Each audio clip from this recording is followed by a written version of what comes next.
Olá, entusiastas da ciência livre e sem filtro. Meu nome é Lúcio e você está no canal Make Science BR. E no De Cara Limpa de hoje, eu tenho a oportunidade, o privilégio e a honra de entrevistar uma das Lu do museu, que é a Luciana Carvalho.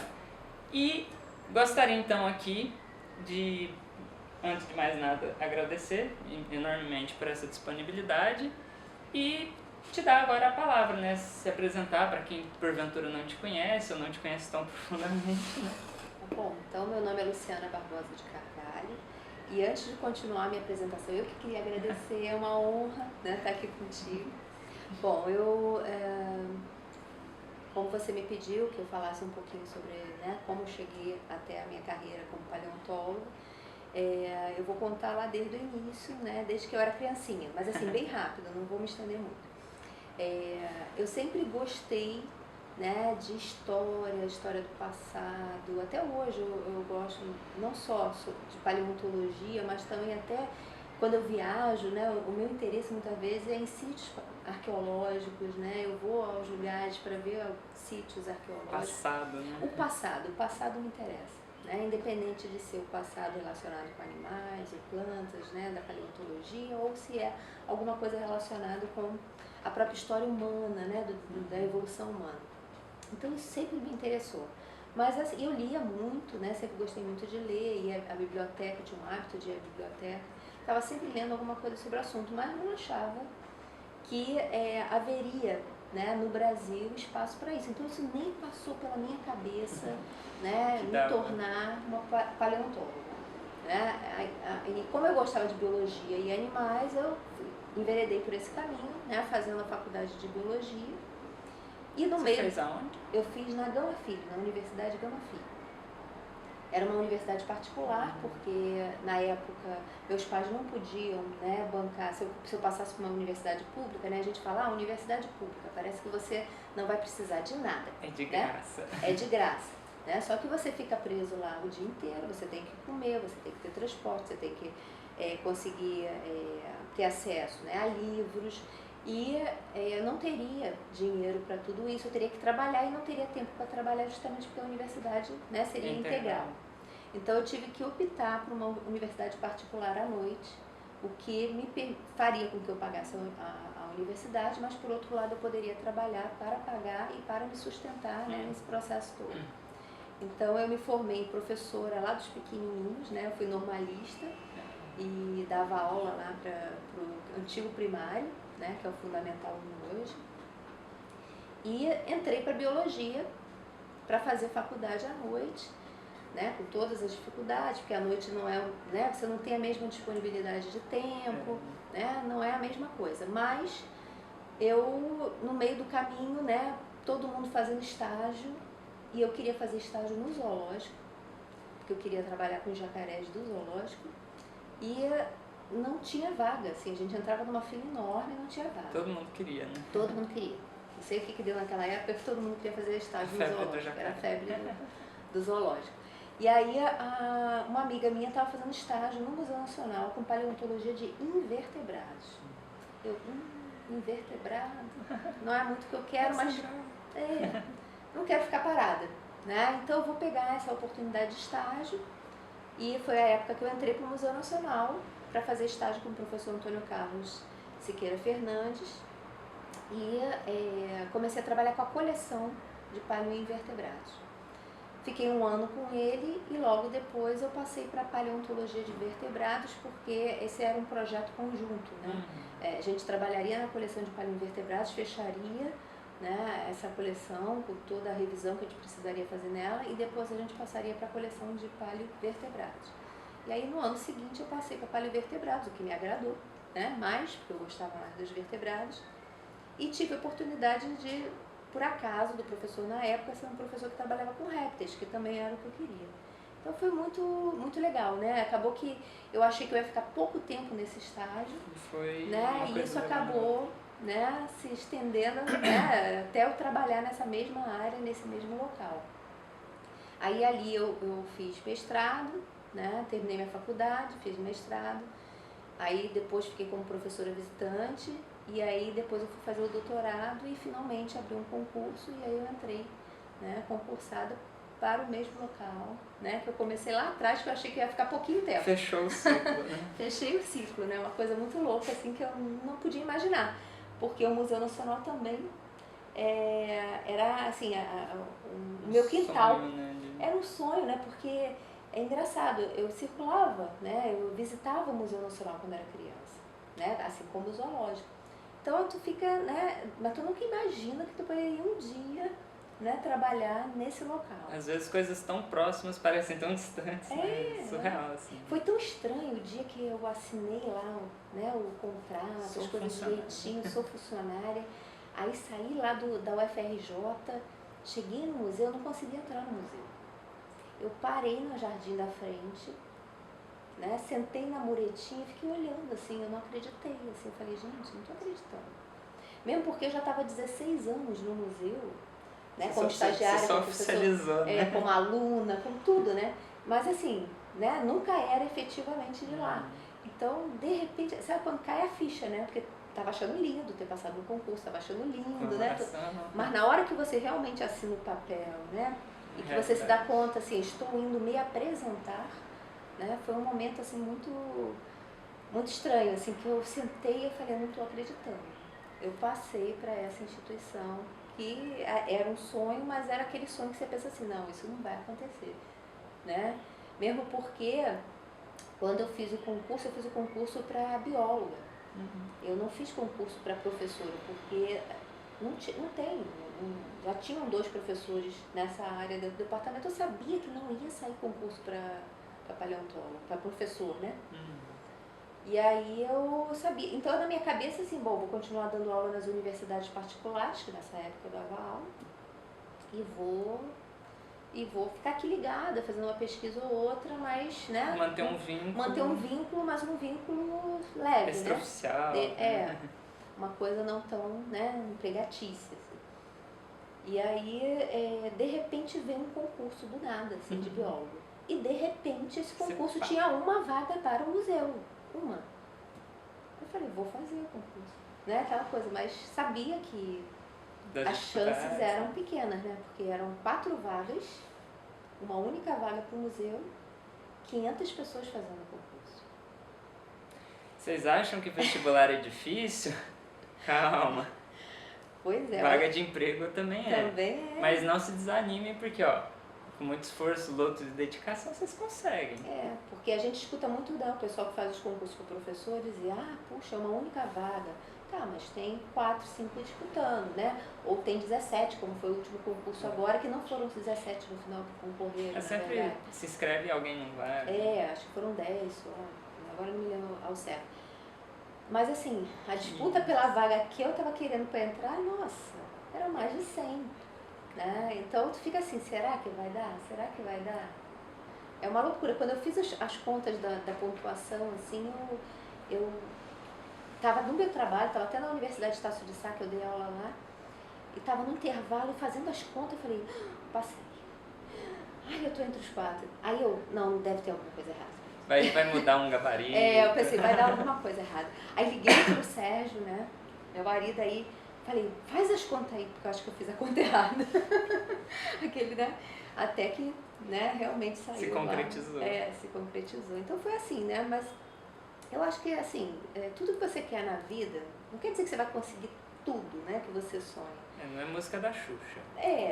Mas eu acho que, assim, o que te ajuda, às vezes, a conquistar as coisas é perseverança, né? Porque algumas pessoas falam assim, mas você teve muita sorte, né? As pessoas acham que aquelas pessoas que conseguiram atingir, galgar algumas coisas na sua vida que eram seus sonhos, acham que é sorte. Eu não acho que seja sorte, eu acho que é perseverança, é estudo, é dedicação. Sabe, se você não tem essas coisas, você não passa num concurso. A gente cria a nossa própria sorte. Né? E outra, talvez tudo bem, você não crie sua própria sorte, mas se você não está apto a receber sua sorte, não adianta. Não adianta, né? Então, tu tem que estar preparado, né, para aquele momento, agarrar com todas as forças, né?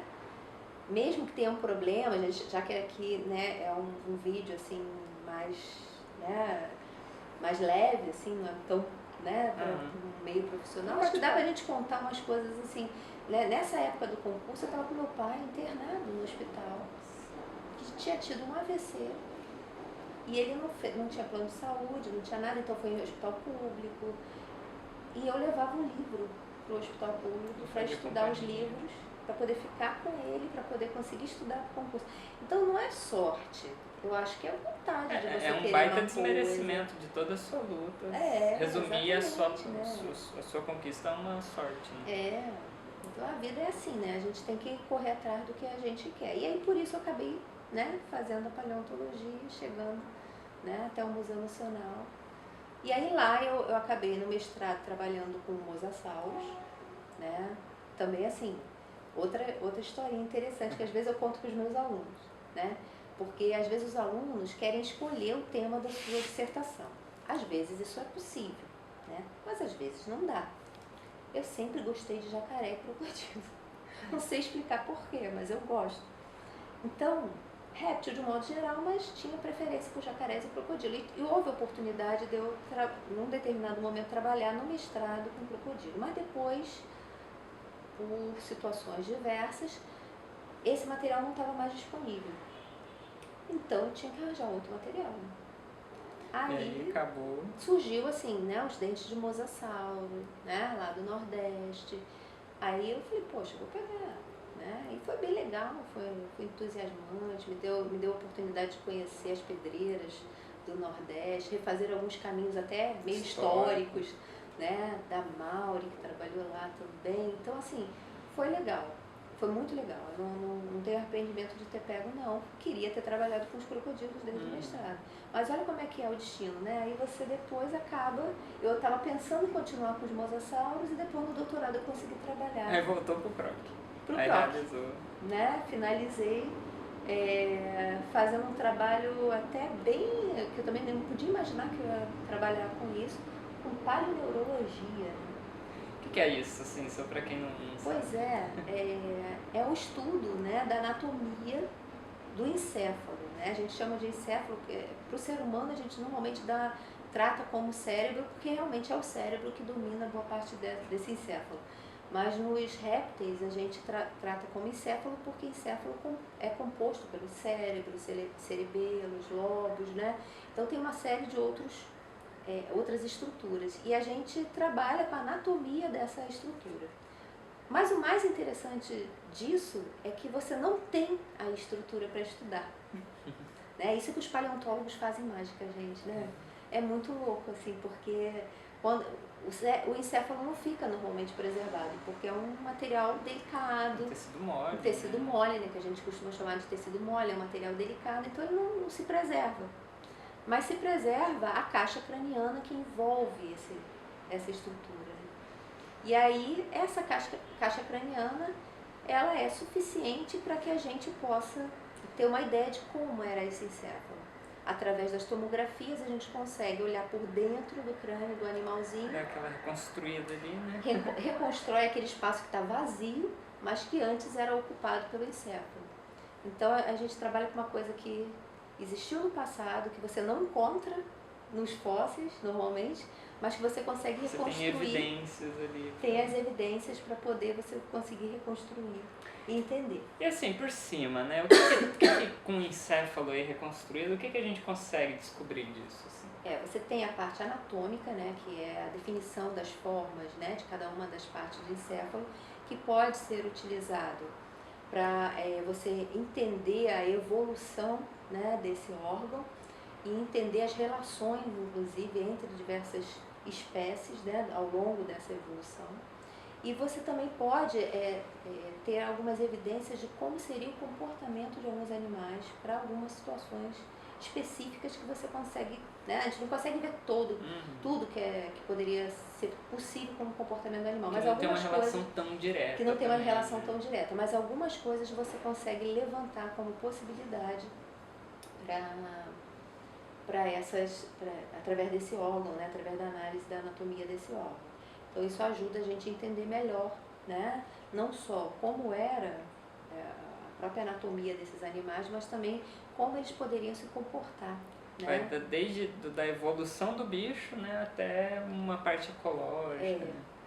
É muito bacana, gente. Se vocês nunca viram nada assim, eu vou tentar deixar algumas notícias, pelo menos, né, de trabalhos dos dela, de preferência, que envolvam essas reconstruções e tudo mais.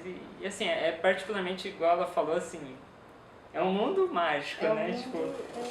Incrível, assim, né? Que você consegue...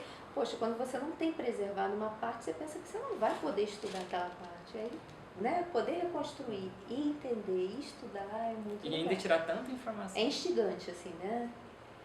Mas assim, além de uma baita pesquisadora que você orienta alunos, né? Já está aí há bastante tempo com o seu próprio laboratório, com parcerias, né? Mas você também... e me corrija se eu estiver errada, né? Mas talvez uma das suas principais funções ali no museu é a parte de curadoria, né? E aí você poderia falar um pouquinho mais, assim, eu tive a oportunidade de entrevistar outros curadores, né, do Museu de Ciências da Terra e tudo mais, mas é legal ver outros pontos de vista, né? O que é ser curador para você e qual que é a importância de um museu e uma coleção científica, assim? Discorra, né? Tipo... Vamos em cima do nome, né? Curador, curadora. Já diz, é o cuidado, é quem cuida, né? Então, assim, um curador ou uma curadora de uma coleção científica é quem vai cuidar daquela coleção. Não simplesmente tirar o pozinho do material, não é só isso, né? É claro que essa é uma das etapas importantes, porque não só tirar o pozinho, mas armazenar da maneira correta, fazer com que esse material possa sobreviver o máximo possível, para que dele possa ser extraído o máximo possível de informações, né, para a ciência. Esse é o principal objetivo. Mas também fazer com que esse material seja estudado. Porque também se você tem uma coleção, né, a coleção pertence à sua instituição, você como curador, você cuida daquela instituição, mas não deixa ninguém estudar aquele material, isso não é legal. Aquela coleção acaba perdendo o valor dela, né, porque o valor dela está em cima das informações que ela pode gerar, do conhecimento que ela pode gerar, né, para a ciência.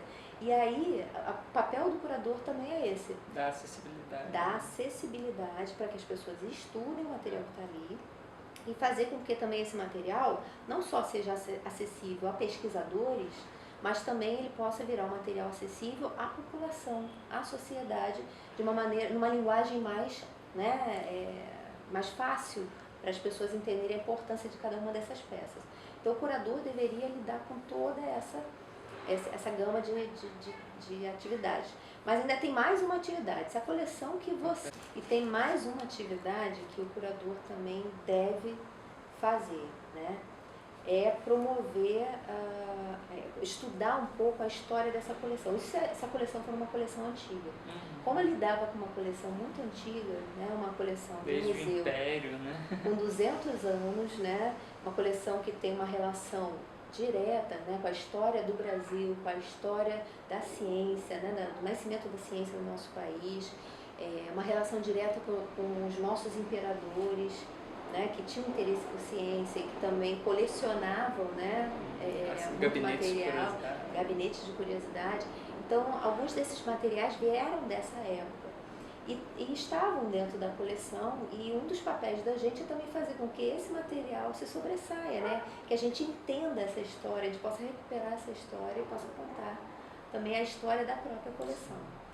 Eu, assim, pensar nisso, né? Hoje, eu estava falando que eu fiz trabalho com paleontologia e tal, orientei muitos alunos e tal, mas eu sou apaixonada mesmo pela curadoria, que engraçado. Quando eu contei a história, né, de como eu comecei na paleontologia, eu comecei com curadoria. Né? Eu comecei como estagiária numa coleção para cuidar da coleção. Né? E depois passei para outra coleção para cuidar da outra coleção. E nunca me afastei, né, das coleções científicas. É um privilégio poder tratar um patrimônio, né? Você ter nas tuas mãos assim, a responsabilidade de cuidar de um patrimônio que não é teu, não é só da sua instituição, né? É de todo mundo. Né? Então é uma coisa assim, né, maravilhosa, uma oportunidade única que eu também achei que eu não ia fazer. Aquelas coisas assim, né, que eu ajudava, até agora, antes de passar no concurso, eu ajudava a Deise e tudo, e falava, ai Deise, eu queria fazer, na verdade eu queria fazer isso pro resto da minha vida. Mas aí a gente nunca, né, a gente não achava que ia sair. Às vezes a gente tem um sonho, né? E aí acabou acontecendo, né? A possibilidade de eu entrar como bióloga, desenvolver várias coisas ao longo desse momento, mas, né, logo depois também a Deise precisava se aposentar, então aí eu assumi essa coisa da curadoria. E foi, que a Deise foi uma outra curadora, né, anterior a mim. Uma pessoa maravilhosa. Uma pessoa incrível, assim, que me ensinou muita coisa, né? E eu pude assumir, e é uma baita responsabilidade, mas na verdade é muito orgulho também, né, de estar ali cuidando, né, e podendo ter, né, próximo de você, assim, materiais tão importantes, né, que geram tanto conhecimento. Então é uma coisa maravilhosa, assim, né, foi incrível, assim, não posso reclamar da minha trajetória na paleontologia, né, eu sou muito feliz. Ainda então, nessa questão da curadoria de fósseis mais especificamente, você comentou que além do material, né, uma das coisas importantes é a informação do material. Você mencionou a questão histórica, né, mas quais outras informações um curador tem que ter em mente para preservar, né, quando vai montar a sua coleção, assim? Relacionadas à curadoria, ao cuidado mesmo com a peça, ou as informações que a peça pode gerar? A informação que a peça... Um pouco dos dois, dos assim, dois, tipo... tá. Então, a gente estava falando sobre a história, é uma das maneiras de você abordar, né, esse material, a história de cada peça, mas, na verdade, uma coleção científica ela tem que gerar um conhecimento científico, né? E aí é o momento em que você tem que ter uma noção, né, de quais materiais podem e devem ser tombados na coleção, né? E para isso você tem que ter um pouco de conhecimento. Por isso que na curadoria de uma coleção a pessoa tem que ter um certo conhecimento mais amplo possível. Você não vai conseguir ter tudo, mas pelo menos ter a noção de que você precisa buscar conhecimento para saber o que você tomba numa coleção e o que você não tomba. Talvez para esclarecer, o que é tombar? O que é tombar, né? É dar um número, né? Que é um número que pertence a essa coleção. No momento que ele recebe esse número, o material passa a ser da coleção e esse número não pode mais ser retirado dele. Ele vai ser sempre a referência, a identidade desse material. E quando eu falo assim, o que vai ser tombado e o que não vai ser tombado, é porque nem tudo a gente tomba na coleção. Tem vários fatores que podem te fazer, porque às vezes a coleção já está grande demais, tem uma questão de espaço, né? Se você sair tombando tudo que você coleta, não há espaço que chegue, né? Então você tem que ter uma noção assim, do material que é importante, que pode gerar informações científicas interessantes, e o material que não está fragmentado, ou material que talvez já tenha muito repetido dentro da coleção e que você pode guardar para usar numa coleção didática, né, para dar aula, ou para fazer lâminas ou outros tipos de análise que são análises destrutivas e que a gente prefere não fazer isso no material físico que está já tombado na coleção. Então você tem que ter essa noção. Claro que um curador sozinho, ele não tem noção de tudo, mas aí você busca o conhecimento, né? Quando você não sabe, será que essa peça eu devo ou não tombar? Você procura a pessoa que é especialista naquela área, pergunta para a pessoa, olha, né, isso é importante, não é? Tombo, não tombo? E na dúvida é melhor tombar. Né? Na dúvida é melhor tombar. Que aí se preserva. Porque pelo menos se preserva. Mas, então, essas peças, então, elas têm que estar disponíveis para que vários pesquisadores possam olhar e que possam dali retirar as informações, né, que essa peça possa dar sobre que tipo de material, né, se é um fóssil, né, que fóssil, que animal, no caso de paleovertebrado, né, que vertebrado representa esse fóssil, né, onde, de repente, se você sabe a procedência, né, como é que ele estava inserido no local em que ele vivia no passado, questões até fisiológicas, às vezes se você faz, né, histologia, né, se você faz determinadas análises, você consegue amarrar outras informações relacionadas à vida desse animal, né, a paleoecologia. Então, assim, qualquer informação que aquele fóssil puder trazer sobre o animal, o ambiente em que ele vivia e como era o passado do nosso planeta, né? São informações importantes vai estar ali e vão costurando a história, né, evolutiva no nosso planeta, né? Que é isso, né? A gente quer poder contar a história do passado, né? E esse é o objetivo dessas coleções, no caso da coleção de paleontologia, é ser o suporte, né, para que a gente possa conhecer o passado, saber o que aconteceu lá atrás, para que a gente possa tentar prever, vislumbrar o que pode acontecer no futuro, como nós podemos resolver algum problema do futuro, né? É daí que a gente tira muito do conhecimento que a gente aplica no nosso dia a dia, né, na nossa vida atual e para problemas e situações no futuro. E assim, só um parênteses assim, né? É tão interessante essa questão do tombo, né? O número que o material ganha, que meio que vira literalmente o nome, né? E uma coisa que, assim, infelizmente aconteceu com o incêndio do Museu Nacional, né? E com aquele projeto do Museu na Pele, foi muitas pessoas tatuarem o número do material que eles estudavam. Principalmente na paleonto, que geralmente um número era a tese ou a dissertação de uma pessoa, né? Para vocês verem a importância que o número tem, porque o número ele representa não só uma coisa física, como toda uma história, né? Eu chego a arrepiar. Mas, fechando parênteses, né? Agora sim, uma coisa que você comentou lá no começo, quando você foi falar da curadoria, é a questão de disponibilizar para o público essa informação. Que tudo bem, acho que todo mundo já entendeu o quão importante é para a parte científica, né? Tanto deixar acessível quanto o pesquisador devolver a informação para ficar ali registrada, né? Mas qual a responsabilidade de um curador e como ele pode atuar nessa parte da divulgação científica, né? Porque, igual você falou também, o fóssil ele é um patrimônio da humanidade, né? Ele tem ali uma prioridade de, se eu posso dizer assim, né? Ele tem uma prioridade de acesso por pessoas que, em teoria, não danificariam o material, até, não propositalmente, né? Mas no sentido da ignorância, né? Ali você tem a pessoa que sabe mexer com o material. É igual um médico, curador, né? Igual um médico que vai cuidar do doente, você não vai deixar uma pessoa que é um açougueiro, com todo respeito aos açougueiros, cuidar de um paciente como se fosse um médico. Isso. Mas como o curador pode, então, justamente fazer essa interface entre o tombo e os materiais ali e o público que justamente não tem essa expertise para entender e acessar o material. Né? A gente tem várias maneiras de fazer isso, né? Você pode, através de meios digitais, disponibilizar imagens e informações através da internet, né? Hoje é um dos recursos que muitos museus utilizam, não só para pesquisadores, mas para o público em geral.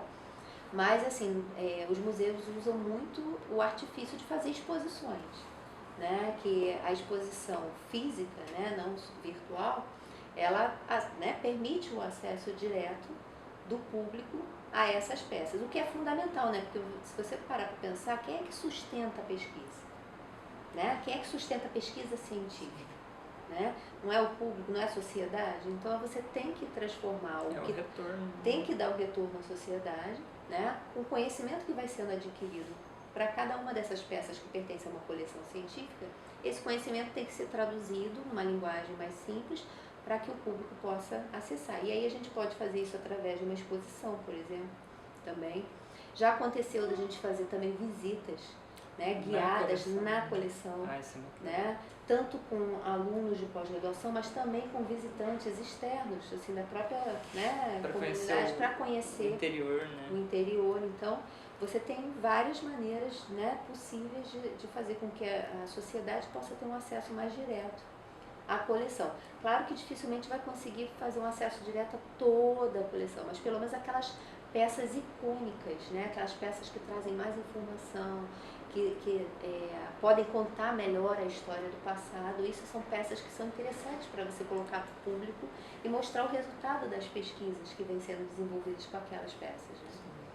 E ajuda a entender que o museu é muito além do que uma exposição, né? Ele tem todo museu que você vai que tem uma exposição, você pode ter certeza que tem uma coleção associada, né? E tem muito trabalho por trás disso. E tende a ser dinâmico também, né? Porque a gente pensa que as exposições são sempre permanentes, são sempre as mesmas. Não, a tendência é, a cada descoberta, a cada coisa nova que você descobre dessas peças que pertencem à coleção científica, A tendência é o curador, né, quem tem o cuidado com as coleções, é colocar esse material para que o público possa ter acesso a essas informações que só saem às vezes em revistas específicas, né, da área da ciência. Em línguas que geralmente não é a do povo. Não é a do povo, com uma linguagem muito técnica, né? Então, a tendência é essas exposições serem dinâmicas e estarem sendo sempre substituídas pelas novidades, né? Pelas coisas novas que estão sendo descobertas através das coleções científicas.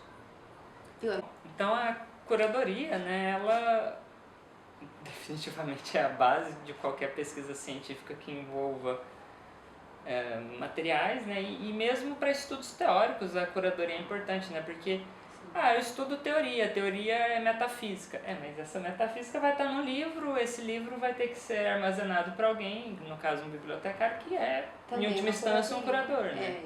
Então, a nossa história, ela precisa ser curadorada. Exato. E poucas pessoas conhecem esse tipo de trabalho, né? Isso não é muito divulgado. E é aquele famoso conhecer para dar valor, né? Então, assim, valorizem. Se vocês veem materiais bonitinhos na exposição, é porque tem uma equipe que se preocupa em não só cuidar deles, como disponibilizar eles, né?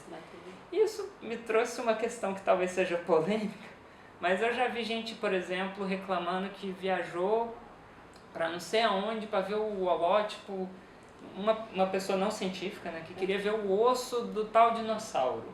E aí chegou lá, se decepcionou porque era uma réplica. Mas isso na exposição? Na exposição. É uma pessoa, tipo, eu vou para o American Museum que eu quero ver a Sui. E aí, nem sei se ela tá lá, mas enfim, um dinossauro. E aí chega lá o dinossauro, perfeito, maravilhoso, só que é uma réplica. A sua opinião, assim, a pessoa deveria ficar chateada por isso? Não, assim, porque ela desconhece um pouco do porquê que aquilo é uma réplica e porquê que está na exposição, né? Essa réplica e não original. A peça original, principalmente em paleontologia, ela normalmente é uma peça única, né? Porque os fósseis, né? Você não tem uma preservação de uma quantidade imensa de fósseis, no caso principalmente de paleontologia de vertebrados, né? Então, normalmente, uma determinada espécie, às vezes você só tem uma peça, ou até pode ter mais de uma, mas tem uma que é a que representa aquela espécie, que é o holótipo. Então, é um material tão especial e que precisa ser acessado por muitos pesquisadores, que se ela ficar na exposição, ela fica mais inacessível, mais complicado, né? Ela fica também numa situação de maior risco, né? Então, tudo isso, às vezes, leva um curador a escolher colocar uma réplica na exposição e não uma peça original. Apesar da tendência é sempre da gente colocar o original, né? Mas tudo vai depender da fragilidade da peça, do quanto a peça precisa ser acessada. Se a peça é procurada toda semana por um pesquisador, você tem toda hora tem que tirar da exposição. Isso, inclusive, põe ela em risco, né? Põe ela em risco e aí também tira da exposição, e aí o público que vai lá que quer ver não encontra, né? Então é sempre né? Tem essas questões né, que podem gerar também uma decepção. Então, às vezes é melhor você colocar a réplica. E a réplica não perde em qualidade em relação ao original. Às vezes você tem réplicas em museus tombados numa coleção, porque a réplica é tão bem feita, tem um valor científico, que ela tem um valor científico e ela até serve para o estudo, dependendo do estudo que o pesquisador faz, ele não precisa ver o original, ele pode ver só a réplica. Então, as réplicas não deixam nada a desejar em relação a uma peça original, se essa réplica for bem feita. Então não precisem, né? O que geralmente ficar decepcionadas. Né? As pessoas não precisam ficar decepcionadas por estarem vendo uma réplica. A gente no Museu Nacional tinha uma réplica, né, do Sten, né, que é um dos T-Rexes encontrados em South tão Dakota. fascinante quanto... E a réplica é maravilhosa, né? Ela é perfeita, assim, né? Ela é igual ao original. Então, ela atende ao que precisa, ao papel que ela precisa fazer ali, não só para os pesquisadores, mas principalmente para o público, que é mostrar como era, né, o crânio desse animal, quais são os detalhes interessantes para a gente ver, né?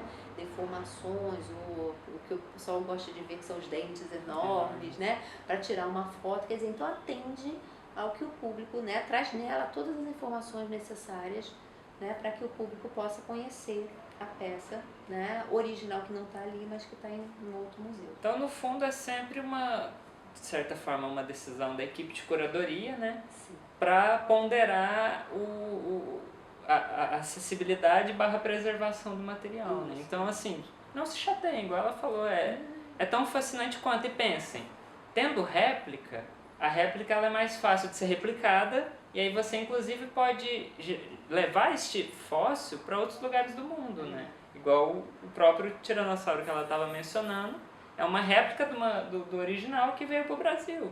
Então, assim, o original, só quem tivesse dinheiro para ir lá visitar que veria. Da Dakota do Sul, nos Estados Unidos, é que poderia ver. Com isso, a gente consegue promover, né, o acesso a essa peça. A mesma sensação que vê um original. Exatamente. Então, não é um problema, não. Mas pode ter certeza que... É uma bela solução. Assim. E pode ter certeza que os curadores, quando nós tivermos peças, né, que possam ser colocadas para exposição originais, essas peças vão ser escolhidas para... Não é maldade. Não é maldade, é só uma questão de preservação, né, e determinados cuidados realmente com a peça. E então, assim, já para quase encerrar, né, ainda agora voltando nessa questão da divulgação científica, né, o Museu Nacional tem promovido, né, uma atividade de divulgação e ensino maravilhosa, né, que é a Meninas com Ciência, né? E você é uma das idealizadoras e promotoras, promovedoras, coordenadoras, faz tudo ali. Um pouquinho de tudo. Você poderia falar rapidamente o que é o projeto e Sim. Sua visão dele? Assim? É uma das maneiras, ele estava falando essa questão, né, de como promover a ciência, como divulgar a ciência, ele estava falando através de uma coleção científica, mas também você pode promover a ciência de outras maneiras, e isso é um projeto de extensão. Projetos de extensão são aqueles que atingem justamente a sociedade, né? E ele surgiu de uma maneira bem curiosa. Foi um momento em que estava tendo a gente estava escutando os cursos de princesamento, né? Os cursos de princesamento, pelo que eu entendo, né, são cursos que mostram como uma menina deve se comportar, como uma sociedade machista. Numa sociedade machista, como ela deve ser uma dona de casa. Não que ser dona de casa é uma coisa ruim, né? Não é isso, mas é que esse não é o único futuro para as meninas, né? Então a gente sabe que a gente tem outras possibilidades. E ali parece que, né, a coisa foca muito nisso. E a gente estava conversando lá com quem puxou esse assunto, foi até um professor, um homem, né, do nosso departamento, e ele falou assim, né, eu estava na mesa do café da manhã, ele falou assim, vocês têm que fazer um curso de desprincesamento, de certa forma, né, assim, mas assim, para divulgar, né, como as mulheres podem entrar na geologia, na paleontologia, na biologia. Ser o que elas quiserem. Serem o que elas quiserem, né? Aí eu falei, puxa, a ideia é muito boa, mas eu não tenho tempo. Naquela época eu estava assim, eu não posso fazer esse primeiro, eu não posso puxar isso agora, porque eu estava na época trabalhando para criar um novo curso de pós-graduação. E fora as aulas que eu tinha que dar, fora os alunos para orientar, fora cuidar, né? Como eu sou curadora de uma das coleções, cuidar da coleção, então era muita atividade e mais, né? Tentar criar um novo curso de pós-graduação que dá muito trabalho. Nós levamos 3 anos para, né, conseguir. E eu falei, eu não vou conseguir, mas nós somos várias mulheres dentro do departamento, né? Vamos encontrar uma que esteja a fim de começar, puxar e a gente vai junto, né? Eu ajudo, as outras ajudam, a gente vai. E aí a Luciana Vitovski, uma professora do departamento, topou essa empreitada e a gente foi junto, né? E a partir daí, ficou ela e eu, assim, a gente vai trocando a coordenação, né? Ela faz uma edição, a outra faz, né? Ela faz uma edição, a outra faz. E o que é o projeto? É uma proposta muito simples, não tem mistério nenhum, não é nada mirabolante. A ideia é, em alguns sábados, que começaram com 4 sábados, agora a gente está fazendo em 3 sábados, reunir meninas com uma certa faixa etária, que aí nós escolhemos entre 6º e 9º ano, porque é uma faixa etária que na nossa ideia, assim, ainda não está, né, no ensino médio, porque o ensino médio já é um momento muito tenso, e é aquela faixa etária que a gente pode, elas ainda estão, né, não estão naquela pressão do que tem que ser, o que elas precisam definir da vida delas, né? Assim. Então era uma faixa etária assim, mais livre, que elas teriam tempo para pensar, e a gente daria a possibilidade delas se conectarem, encontrarem pesquisadores das nossas áreas, geologia e paleontologia, principalmente. Agora a gente já está estendendo um pouco mais, né? A gente já está entrando com a arqueologia junto também. E a ideia é realmente ampliar, mas para mostrar para essas meninas que elas podem ser o que elas quiserem, né? E que apesar desses meios, né, que a gente vai mostrar para elas, que são os meios da geologia e paleontologia, que parecem meios muito masculinos, tem muita mulher já e não tem nada que impeça a gente de... Não deixa a desejar em nada. Não, Mas também assim, não são aulas, né? A gente não queria fazer um modelo assim muito aula, porque a aula era os términos de semana. E nem é para ficar dando conceito, assim. A gente até passa conceito. Mas junto de uma atividade. Junto de uma atividade lúdica, divertida. São também conversas, né? Elas perguntam de tudo, assim, com a gente, né? Como é que faz para ir para o trabalho de campo, sendo mulher, tendo filho, tendo marido. São umas curiosidades, assim, né? Da vida, da né? vida normal, assim, né? Elas querem entender, né? Não só como a gente faz para chegar a essas carreiras, que, né, quer dizer para elas, faça a faculdade tal e tal, mas também como é que é o dia a dia. Como lida, né? Como lida com isso, né? E tem funcionado muito bem, as meninas saem muito entusiasmadas, algumas dizem até que, eu vou ser geóloga, eu vou ser paleontóloga, outras falam, não tenho ideia de ser, mas gostei de poder saber que existe essa possibilidade, né? Então não é para convencer nenhuma delas a ser geóloga e paleontóloga, mas a ideia é poder dar mais uma opção. Não né? Um curso de conversão. Abrir não um curso de conversão, né? É abrir os horizontes, né? E fazer os sábados divertidos, né? Coisas, né? Um momento assim construtivo, sabe? Assim, né? Elas estão esse sábado em casa, então vem pro museu. Né? Vem se divertir um pouquinho, vem escavar lá um fóssil. Se sujar faz né? bem. Vem se sujar. Homo paga nós. Exato, né? Então acaba sendo uma coisa bem lúdica, bem divertida, né?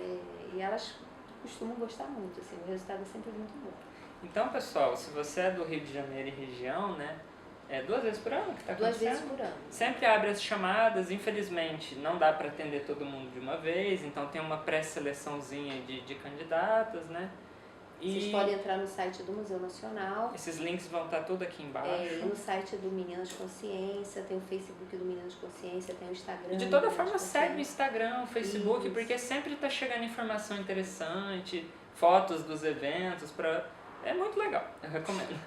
E a gente tem 50 vagas a cada edição, é pouco porque não essa última, mas a anterior, a 5ª edição, nós tivemos mais de 1.200 meninas se inscrevendo. Olha a necessidade de fazer esse tipo de... E aí por que não vai para 100 vagas, por exemplo? Porque a gente não dá conta. Tem uma limitação de espaço. Né? Dinheiro, Na pessoal. verdade, a primeira vez que a gente fez era para fazer só para 25. Mas teve tanta procura... Né? Que a gente acaba... E era uma vez por ano, né? E era uma vez por ano, a gente teve que botar em 2 vezes por ano.